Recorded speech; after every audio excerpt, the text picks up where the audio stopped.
ఈశాన్య భారతదేశంలో ఎక్కువ భాగం దట్టమైన అడవులతో కప్పబడి ఉండేది. ఈ ప్రాంతంలో అనేకమైన తెగలవారు నివసిస్తూ ఉండేవారు. గారు అనే తెగవారు కూడా ఈ ప్రాంతానికి సంబంధించేవారు. ప్రస్తుతం వీరి ఆనవాలు అస్సాం రాష్ట్రంలో కనిపిస్తూ ఉంటాయి. నిజానికి వీరు భయంకరమైన మూఢనమ్మకాలతో జీవిస్తూ ఉండేవారు. బయట వారెవరిని కూడా తమ ప్రాంతానికి రానిచ్చేవారు కాదు. పొరపాటున ఎవరైనా వచ్చినా బ్రతకనిచ్చేవారు కాదు. వీరు నరమాంస భక్షకులు. కానీ ఎంతటి కఠినాత్ములైన క్రీస్తు ప్రేమకు దాసోహులు అవ్వాల్సిందే కదా. మరి క్రీస్తు ప్రేమ ఎలా తెలిసింది? ఎవరు వీరికి క్రీస్తును పరిచయం చేశారు అని ఆలోచిస్తున్నారా? ఆ విషయమే తెలుసుకుందాం పదండి. I have decided to follow Jesus. I have decided to follow Jesus. No turning back. No turning back. No turning back. No turning back. ఈ పాట ప్రపంచంలో చాలా ప్రసిద్ధిగా గాంచిన పాట. అయితే ఒకానొక దైవజనుడు భారతీయ మిషనరీ. ఆయన ఒక ప్రదేశానికి వెళ్ళినప్పుడు అక్కడ దేవుని సేవ చేయడానికి ఆ ప్రదేశానికి వెళ్ళాడు. అది ఒక తెగ. అక్కడ ఈ పాట పాడుతున్నారు. అసలు ఈ పాట ఏంటి, పాట వెనకాల కథ ఏంటో ఇప్పుడు మనము మన సండే స్కూల్ జూనియర్ చేస్తున్న స్కిట్ని చూద్దాం.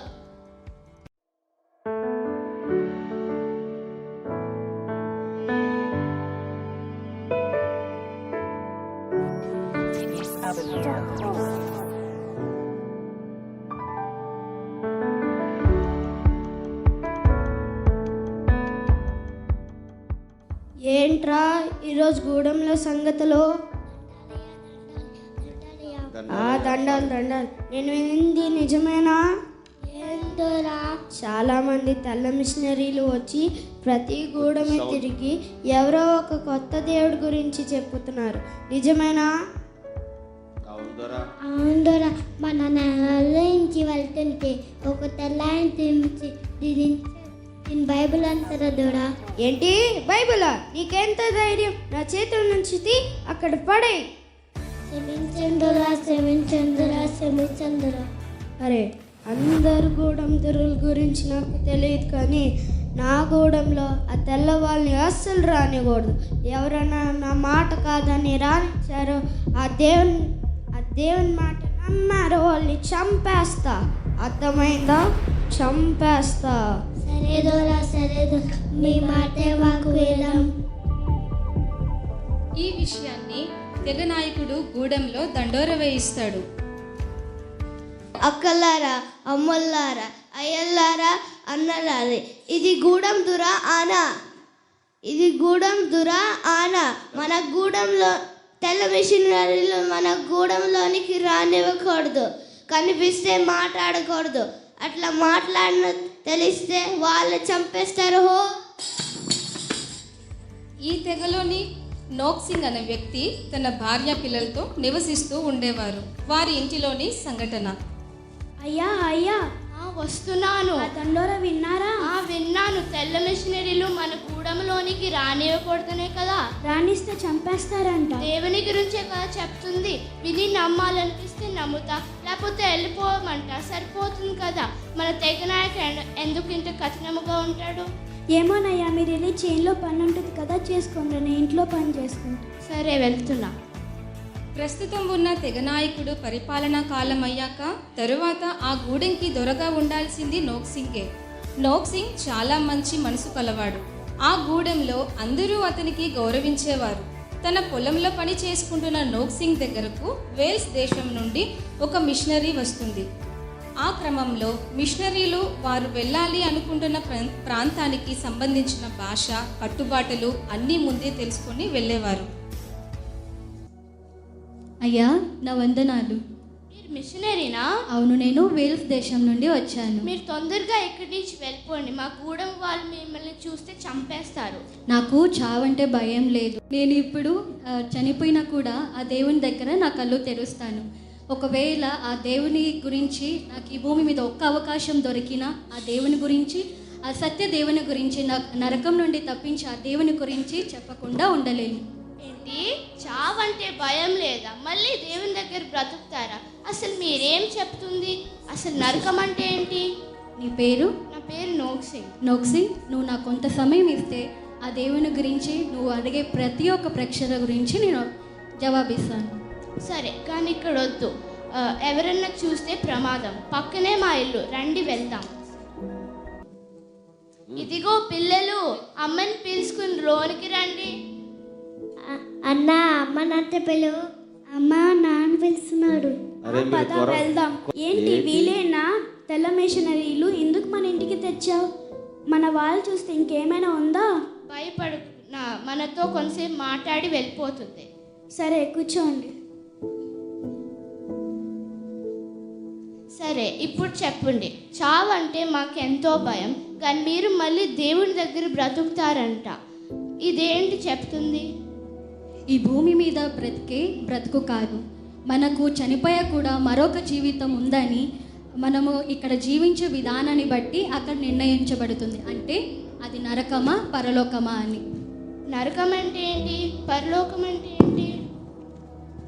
పరలోకం అంటే చాలా అందమైన ప్రదేశము, అక్కడ ఎక్కువ ఆనందంగా ఉంటాము. అదే నరకం అయితే చాలా భయంకరంగా ఉంటుంది, ఎప్పుడు ఏడుపులు వినిపిస్తూనే ఉంటాయి. ఆ నరకం నుంచి మనల్ని తప్పించేది ఎవరంటే ఆ యేసయ్యని ఆశ్రయించితే కానీ.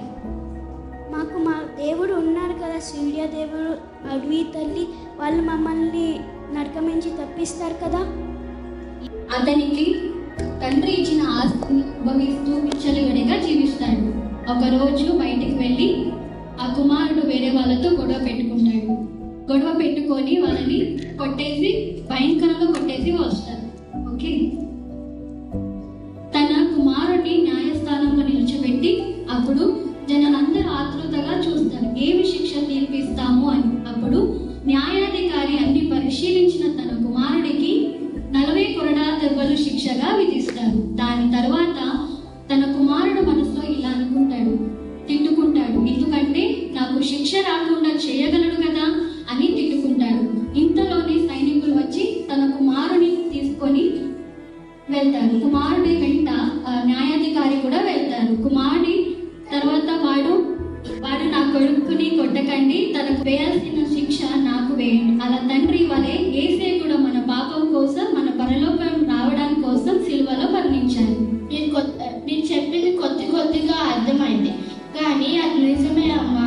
మేము చాలా చెడ్డవాళ్ళము, మేము పాపం చేసిన వారమే. మరి చెప్పు నోక్సి. మేము చాలా చెడ్డవాళ్ళము అంటే మా తెగ కాని వారిని చేతులతో చంపేశారు. మీ దేవుడు మమ్మల్ని కూడా క్షమిస్తాడా? తప్పకుండా క్షమిస్తాడు నోక్సి. నీవు ఆయన ఎదుట మోకాలుండి తప్పులన్నీ చెప్పి క్షమించమని అడిగితే తప్పకుండా క్షమించుతాడు. దీన్ని ప్రార్థన అంటారు. మనమందరం ప్రార్థన చేసుకుంటాం. యేసయ్యా, మీకు స్తోత్రం. ఈ కుటుంబాన్ని దర్శించండి, ఈ కుటుంబాన్ని రక్షణలోకి నడిపించండి, అలాగే ఈ తెగ వారిని కూడా రక్షించండి. ఆమేన్. అక్కడ నుండి మిషనరీని త్వరగా పంపించి వేస్తాడు. అప్పటి నుండి నోక్సింగ్ తన కుటుంబంతో కలిసి ప్రతిరోజు దేవుని గురించి బైబిల్లో ఉన్న అనేకమైన విషయాలు తెలుసుకుంటూ ఉంటాడు. పిల్లలు, ఈరోజు కథ వినడానికి రెడీనే కదా? రెడీనా? నేనేం చదువుకున్నాము? 502 చేపలు తెచ్చిన చిన్నవాడు యేసయ్య ఆశీర్వదించి దీవించి 5,000 మందికి పంచిపెట్టాడు. భలే చెప్పారే. ఈరోజు మనం ఇంకో కథ చెప్పుకుందాం రండి. ఇలా నోక్సింగ్ తన కుటుంబంతో దేవుని కృపలో ఎదుగుతూ ఉంటాడు. దేవుడు వారికి ఇచ్చిన ఈ రక్షణ ఆనందాన్ని ఇతరులకు కూడా పంచాలని నోక్సింగ్ అనుకుంటాడు. మెల్లగా తన గూడెంలో కొంతమందికి బైబిల్లోని విషయాల గురించి చెప్తూ ఉంటాడు. ఈ సంగతిని ఆ గూడెం దొర పనివాడు చూస్తాడు. అవ్వా నోక్సింగ్, ఎంత పిచ్చి పని చేస్తావు? నువ్వు మా దొరకి చెప్తాను. అయ్యా దొరా, నోక్సింగ్ గారు మీరిచ్చిన ఆనందం తీరేడయ్యా. దేవుడి గురించి చదివి గూడెం వాళ్ళకి చెప్పుతున్నాడయ్యా. ఏమన్నా నోక్షన్ పని చేశాడు వాడు, నా ధరకి ఈ గూడెంకి ధరని చేద్దాం. కానీ వాడికి పని చేశాడు. రేపందరికీ పంచాయతీకి రమ్మని చెప్పు, ఆ నోక్షన్ వాడికి కూడా చెప్పు. వాడుగా అదేని విడిచిపెట్టకపోతే నా చేతిలో చచ్చిపోతాడు. రేపే పంచాయతీ, అందరు రావాల్సిన కోరుతున్నాం. ముఖ్యంగా నోక్సిన్ కుటుంబం తప్పకుండా రావాలి. ఆ దండోరా విన్నారు కదా, రేపు వాళ్ళ ముందు నిలవబడాలి. వాళ్ళు మనల్ని ఏదైనా చేయొచ్చు. బైబిల్లో స్టెఫెన్ గురించి, శిష్యుల గురించి చదువుకున్నాం కదా. వాళ్ళు ప్రాణాలు తీస్తున్నారనినా వాళ్ళు క్రీస్తుని విడిచిపెట్టలేదు. అలాగే రేపు వాళ్ళు మనల్ని ప్రాణాలు తీస్తున్నారనినా భయపెట్టినా మనము క్రీస్తుని ఎప్పుడు విడువము అనాలి. గుర్తు పెట్టుకోండి. భయం వేస్తే ఒకటి గుర్తు పెట్టుకోండి, మనం పరలోకానికి వెళ్ళడానికి సిద్ధంగా ఉన్నాం. ఇక్కడ కలిసిన వెంటనే యేసయ్య దగ్గర కళ్ళు తెరుస్తాం. పిల్లలు, మీకు యేసయ్య చూడటానికి ఇష్టమే కదా? అవును నాన్న. అయితే రేపు మీకు భయం వేసినా ఒకటి గుర్తు పెట్టుకోండి, మనం యేసయ్య దగ్గరికి వెళ్తున్నాం. వాళ్ళు ఏం చేసినా వారిని క్షమించాలి. వాళ్ళ రక్షణ కోసం మనం ప్రభువుని వేడుకోవాలి. రండి ప్రార్థన చేసుకుందాం. ప్రభువా, మనల్ని మీ సాక్షిగా నిలవబడటానికి మీ శక్తిని, నా కుటుంబానికి శక్తిని, కృపని ఇచ్చారేసయ్య. మా తెగ కాని వారిని రక్షించండి యేసయ్య. ఆమేన్. మరుసటి రోజు పంచాయతీకి ఆ గూడెం వారు వస్తారు. నోక్సింగ్ కుటుంబాన్ని బంధించి వారందరి మధ్యలో తీసుకొని వస్తారు. ఎంత పని చేశావు నువ్వు? నిన్ను నమ్మి మన గూడెంకి ధరని చేద్దాం అనుకుంటే మన జాతికి ద్రోహం చేశావు. ఆ సూర్యదేవుడికి, ఎడవితనికి ద్రోహం చేశారు మీరందరూ. కాదు, వాళ్ళు నిజమైన దేవుడు కాదు. యేసుక్రీస్తే మన నిజమైన దేవుడు. మన పాపం కోసం శిలువ మీద ప్రాణం పెట్టి తిరిగి లేచింది ఆయనే. వాటి నోటి మీద పట్టుండ్రా, నాకేం ఇది మర్యాదగా దేవుని విడిచిపెడతానని చెప్పు. నేను ఇది ఇస్తుంది ఈ చివరి అవకాశం, లేకపోతే నాలో నీ రాక్షసుని చూస్తావు. లేదు, నేను ఎప్పటికీ అలా చెప్పను. ద్రోహి, నమ్మకద్రోహి, పిచ్చి పట్టింది నీకు. మర్యాదగా దేవుని విడిచిపెట్టమని చెప్పు. నేను చెప్పాను అలా. వాళ్ళని కొట్టండ్రా.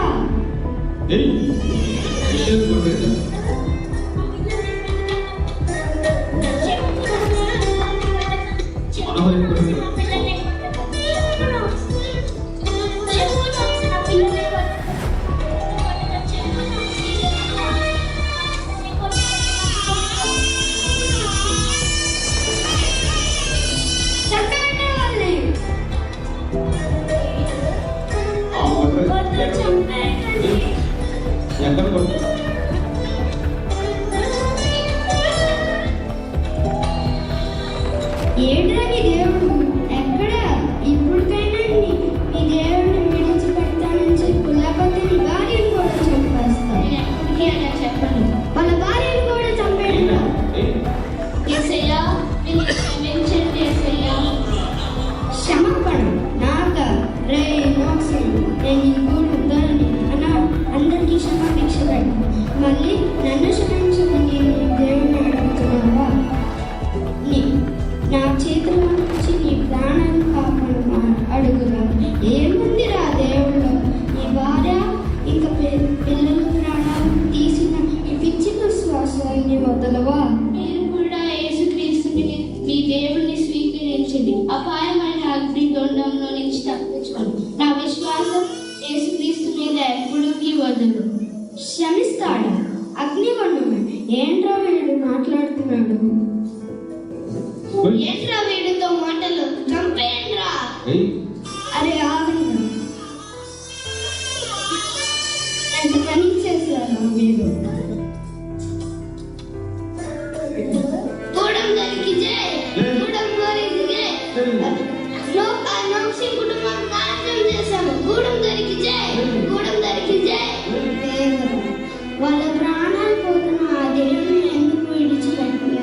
ఏదో ఉంది ఆ దేవుళ్ళు. వాళ్ళని చంపగలిగాం కానీ వాళ్ళలోని విశ్వాసం చంపలేము. ఏదో ఉందిరా ఆ దేవుళ్ళు.